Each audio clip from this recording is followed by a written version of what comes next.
manomboka Mpidera Jesosy satria ninona andatrianao androany dia izy mampandresy anao.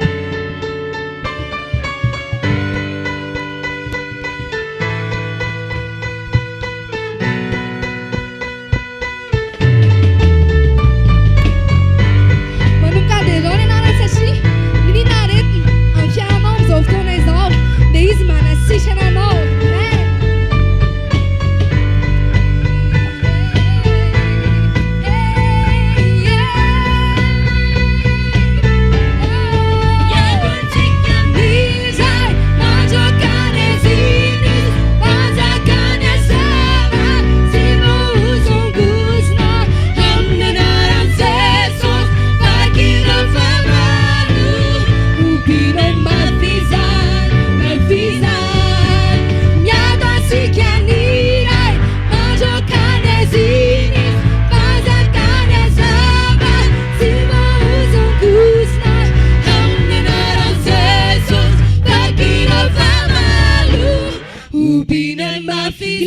Mizika velona tufati ao, velona tufati ao, neni Mitsangana ni Cristi hatramin'ny miadona Jesosy, miadona tsika niray mandrakany azinis, fanjakany azava tsy mahozongozona amin'ny anaran'i Jesosy.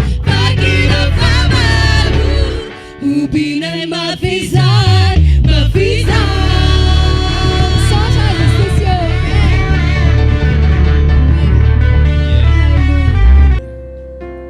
Saotrano ny hatsarana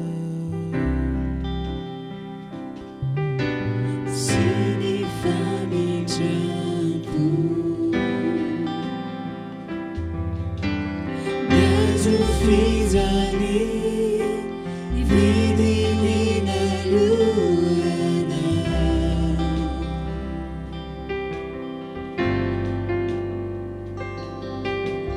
saotrano ny famonjena fahasoavanao tsy misy fety fahasoavana tsy misy fety ny fanantena ny fiainana zay nomena tsika rehetra ary ny aray ilazana tsisy tohana tsisy tohanao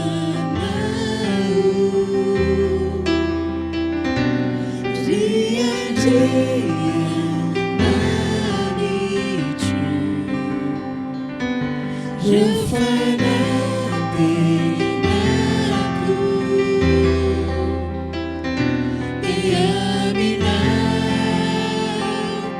Jesus.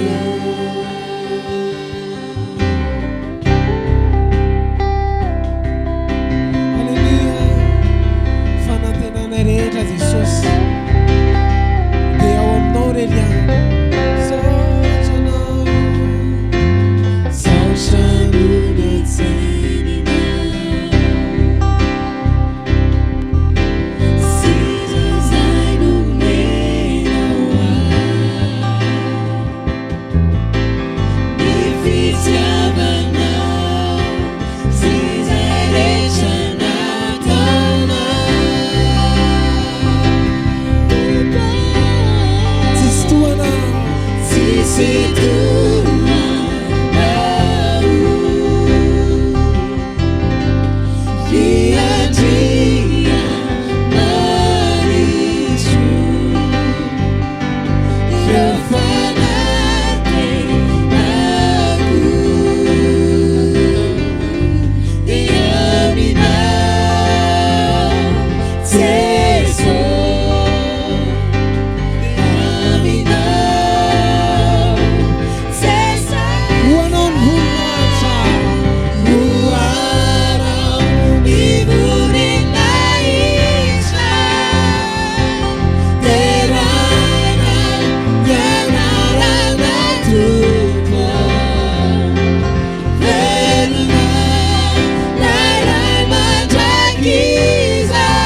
Doni zava-maneno velasika iantsoantso androany.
Tsika anararaotra anolotra amin'ny fiainatsika anolotra ny fotsika ho an Jesosy ny ten'Andriamanitra hoe atelory ny tenanareo ho fanatitra velona masina sitraka Andriamanitra Jesosy eo tsy ny ampahapahany amin'ny fiainanay natolotra ianao fa fiainanay rehetra. Halleluja.